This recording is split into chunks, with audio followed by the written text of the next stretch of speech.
is Umar Johnson's daughter telling the truth? I am sure by now most of you have seen the video of Umar Johnson's daughter stating that he has not been there for anything important in her life and that he's a deadbeat. Hey TikTok, so I just wanted to come on here with a small short announcement. I just want to start this video off by saying I'm not trying to get clout. I literally just want to have a conversation with my father. My biological father is Dr. Umar. He has another daughter. I tried to contact him about, getting to know my sister on my dad's side. I asked him if he knows her or if he has her number. He ignored me and never responded. I'm 22 years old now. My dad has never been to anything important, no graduation, no birthday parties, nothing. He has not been in my life. Again, I'm not making this video to bash him. I'm making this video to state facts, okay? You can't get on Instagram and get on social media and portray to be an activist and talk about how black kings need to be with black women, but you're not even in your black woman's daughter's life. It doesn't make sense. You're being a hypocrite. And it's frustrating because I reached out to you. I reached out to you. I shouldn't have had to do that. I'm your daughter. But I'm smart enough and logical enough to know that you would never reach out to me because you don't have my phone number. And I'm pretty sure you wouldn't try to reach out to me because for what?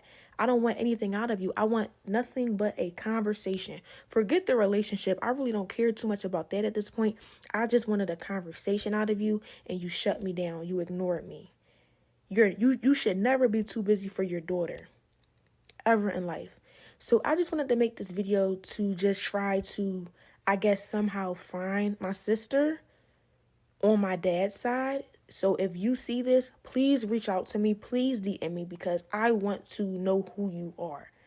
Why do I have siblings out there that I don't know about?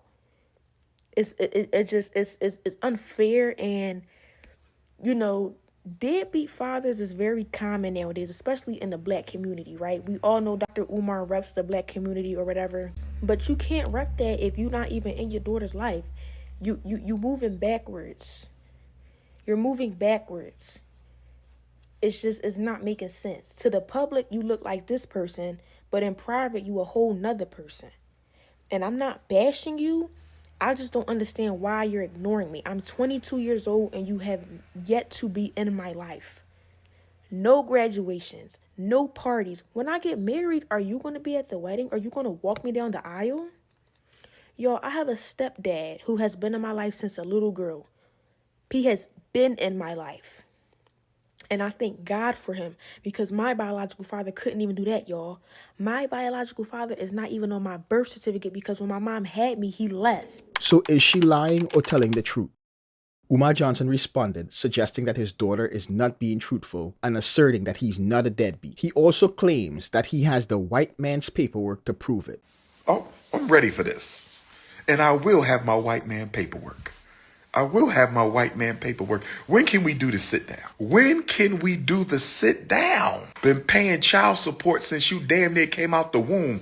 Deadbeat who? When can we have a sit down? Child support started. You wasn't even out your mama yet. And she took me to child support. Deadbeat who? Deadbeat who?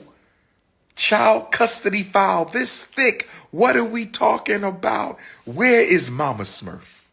Where is Mama Smurf? Can we please have a sit down? And you can fool some of the people all the time, but you can't fool the Prince of Pan-Africanism any of the time. So before we look at some of the so-called white man's paperwork and see where the court told Umar Johnson to get a job, I want to play another clip of something Umar Johnson said because it's going to help us validate the information we are going to look at in a moment. Listen for the question. I have a question for y'all. You can text me your answer. I got a question for y'all. You could text me. My youngest daughter's oldest brother reached out to my oldest daughter. They're the same age. And my oldest daughter is now in communication with my youngest daughter's mother. I'm going to say it again.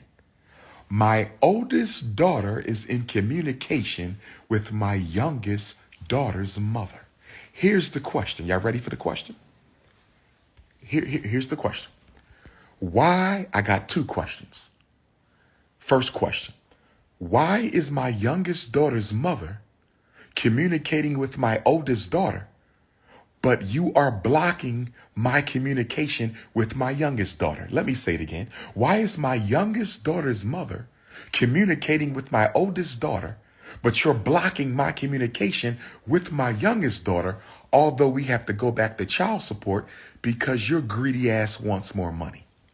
Your greedy ass wants more money.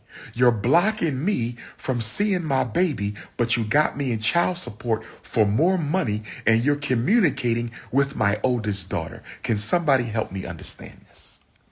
Can somebody help me understand why my youngest daughter's mother is communicating with my oldest daughter, blocking me from communicating with my youngest daughter, and taking me to child support for more money? Brothers and sisters, can somebody explain this? That's question number one. That's question number one. And I just found this out last night. So question number two. What is it going to take for my youngest daughter's mother and my oldest daughter's mother to stop using their children as pawns against their father? What is it going to take for my youngest daughter's mother and my oldest daughter's mother to stop using my children as pawns against their father?